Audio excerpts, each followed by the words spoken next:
Kidlat ang dalawang naglalakad sa harap ng train station sa Liaoning province sa China. Ang aktwal na pagtama nasa pool sa video. Yan ang Frontline News Abroad ni Gerard de la Peña. Umuulan at naglalakad ang dalawang nakapayong na yan sa labas ng train station sa Liaoning province sa China. Nang biglang, tinamaan sila ng kidlat.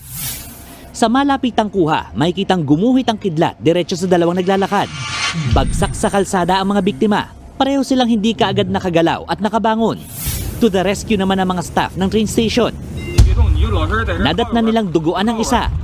Habang walang malay ang kasamahan nito, isinugod sila sa ospital at nasa maayos ng kalagayan. Paalala naman ng mga eksperto, kapag nakakita ka ng taong nakidlatan, i-assess muna ang sitwasyon at huwag agad magmadaling lumapit dahil baka makuryente ka rin. Importante ring humingi ng tulong agad-agad dahil maaaring magkaroon ng internal problem ang taong tinamaan ng kidlat. Takpan din ng kumot o jacket ang biktima para mapanatili ang mainit na temperatura. Mainam ding alisin ang mga damit o alahas na suot na nakidlatan at banlawan ito ng malamig na tubig. Nagbabalita mula sa Frontline, Gerard de la Peña, News 5.